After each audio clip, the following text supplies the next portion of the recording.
আর এবার জেলায় জেলায় জল যন্ত্রণার ছবি আপনাদের সামনে তুলে ধরব। খানাকুলে ভয়াবহ বন্যা পরিস্থিতি, ক্রমশই জলস্তর বাড়ছে, কয়েকশো গ্রাম জলের তলায়, ত্রাণ শিবিরও জলমগ্ন, জলের তোরে ভেসে গিয়েছে বেশ কয়েকটি পাকা বাড়িও।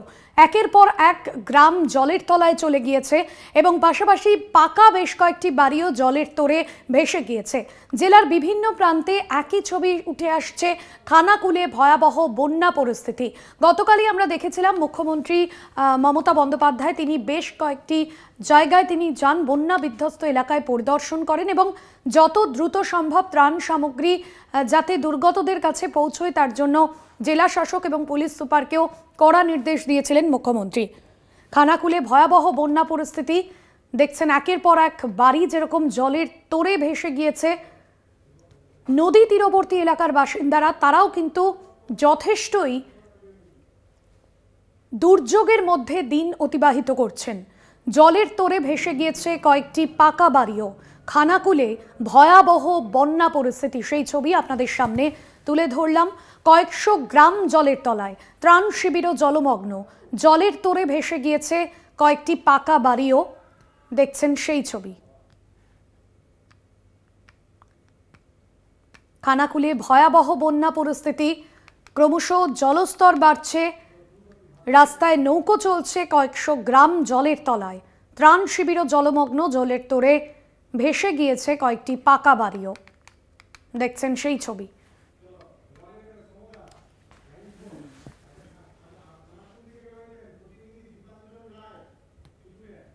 খানাকুল থেকে রয়েছেন প্রতিনিধি দীপাঞ্জন রায়। দীপাঞ্জন, যে ছবি এই মুহূর্তে দেখতে পাচ্ছি, তুমি যেখানে দাঁড়িয়ে রয়েছ, বন্যা পরিস্থিতি বলা যেতে পারে এবং জেলার বিভিন্ন প্রান্তে মূলত একের পর এক গ্রাম জলের তলায়। গতকালই মুখ্যমন্ত্রী প্রশাসনের তরফে যে নির্দেশ দিয়েছেন যে ত্রাণ যেন দুর্গতদের কাছে যত দ্রুত সম্ভব পৌঁছে যায়, বাসিন্দাদের কাছে ত্রাণ পৌঁছানোর কাজ এখনো পর্যন্ত শুরু হয়েছে। কি পরিস্থিতি সেখানকার?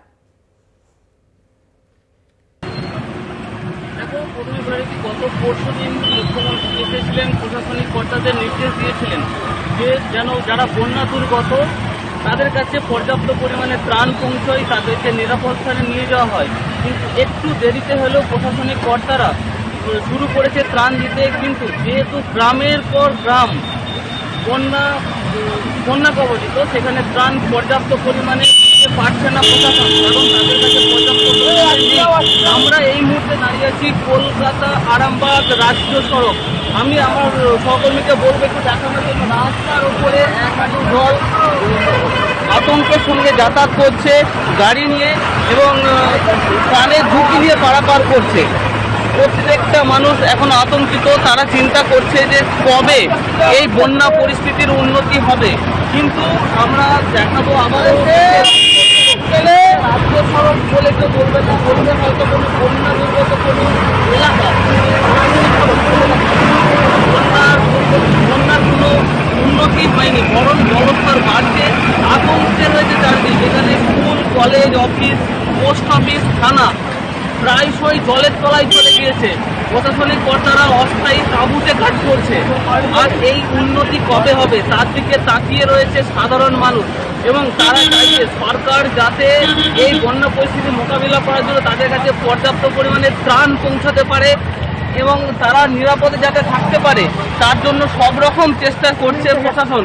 কিন্তু আরও বলে রাখি, মুখ্যমন্ত্রী কার্যত ডিবিসিকে দোষারোপ করেছে তাদের এই অনিয়মিত অপরিকল্পিতভাবে যে জল ছাড়া, সেই জল ছাড়াকে কার্যত তোপ দেখেছেন, বলছেন ম্যানমেড, রাজ্যকে অপরিস্থিতিতে ফেলার জন্যই এই পরিস্থিতি তৈরি করেছে ডিবিসি এবং কেন্দ্র সরকার। একদমই ধন্যবাদ জানাবো তোমাকে। সরাসরি আমাদের প্রতিনিধি ছিলেন আমাদের সঙ্গে এবং যে ছবি আপনাদের সামনে তুলে ধরলাম হুগলির খানাকুলের ছবি, যেখানে কয়েকশো গ্রাম জলের তলায়, ত্রাণ শিবিরও জলমগ্ন, জলের তোরে ভেসে গিয়েছে একের পর এক পাকা বাড়ি এবং নদীর জলস্তর বাড়ছে। নদী তীরবর্তী এলাকার বাসিন্দারা তারাও কিন্তু যথেষ্টই দুর্যোগের মধ্যে দিয়ে দিন কাটাচ্ছেন। রাস্তায় নৌকো চলছে, জলস্তর বাড়ছে নদীর। দেখলেন নিমেষের মধ্যে একটি পাকা বাড়ি কিভাবে ভেঙে গুড়িয়ে গেল এবং জলের তোরে ভেসে গিয়েছে পাকা বাড়ি।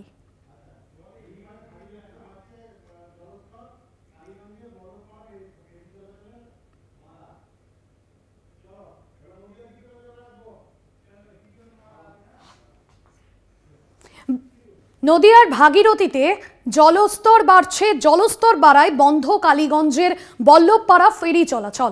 চরম দুর্ভোগের মধ্যে রয়েছেন নিত্যযাত্রীরা, বিপদ এড়াতেই বন্ধ রয়েছে ফেরি চলাচল।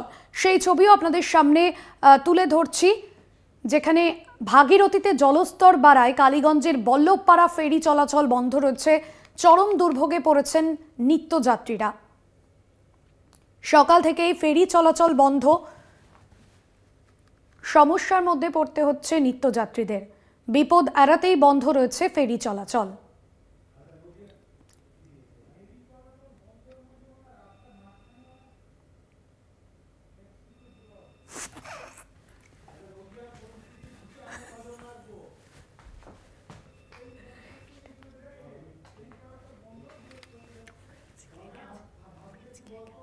যে ছবি আপনাদের সামনে তুলে ধরছি, খানাকুলে জলমগ্ন ত্রাণ শিবির, যে ছবি আপনাদের সামনে তুলে ধরলাম। পাশাপাশি ভাগীরথীতে জলস্তর বাড়ায় বন্ধ একাধিক ঘাটের ফেরি চলাচল। পাশাপাশি আপনাদের সামনে রাস্তাঘাটের ছবিও তুলে ধরছি, যেখানে নিত্য যাতায়াত অর্থাৎ নিত্যদিনের যাতায়াত কিন্তু জল পাড়িয়েই করতে হচ্ছে সাধারণ বাসিন্দাদের। সেই ছবিও আপনাদের সামনে তুলে ধরছি। একদিকে ভাগীরথীতে জলস্তর বাড়ায় ফেরি চলাচল বন্ধ, অন্যদিকে নদিয়ার যে বিভিন্ন এলাকা রাস্তাঘাটের ছবিও আপনাদের সামনে তুলে ধরলাম, সেখানেও কিন্তু জলমগ্ন, জল পাড়িয়েই সাধারণ মানুষজন তারা নিত্যদিনের কাজে যাচ্ছেন।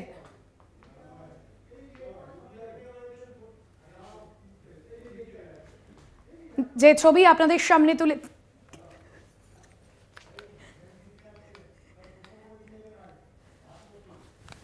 রাস্তাঘাটেও কিন্তু জল জমে থাকায়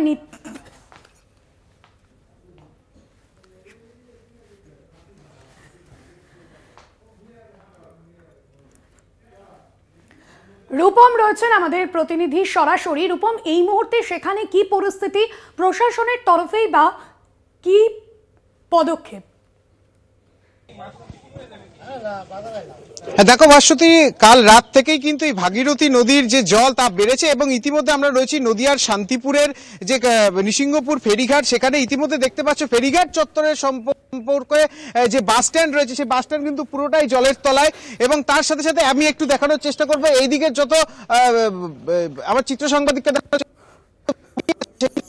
চলে গেছে।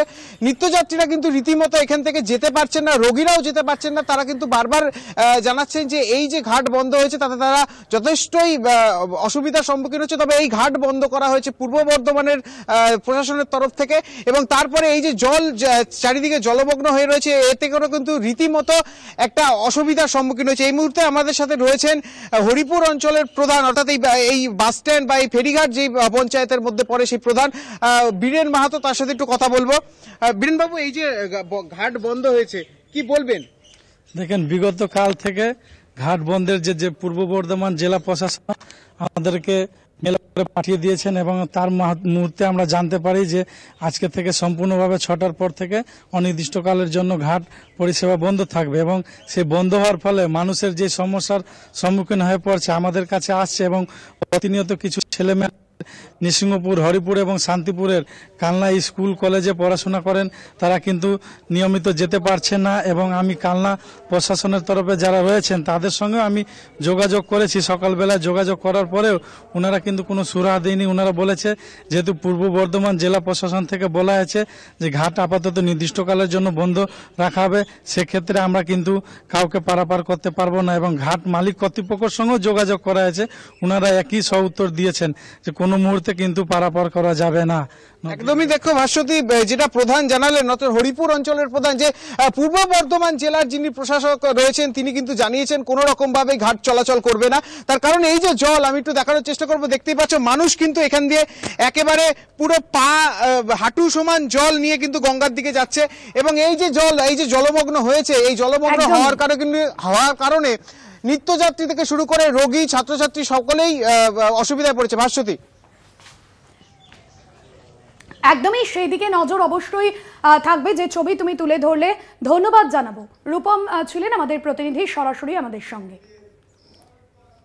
ভাগীরথীতে জলস্তর বাড়ায় একাধিক গ্রাম যেরকম জলমগ্ন, পাশাপাশি ফেরি চলাচল সম্পূর্ণরূপে বন্ধ রয়েছে। জলস্তর বাড়ায় বন্ধ কালীগঞ্জের বল্লভপাড়ার ফেরি চলাচল চরম দুর্ভোগে নিত্যযাত্রীরা।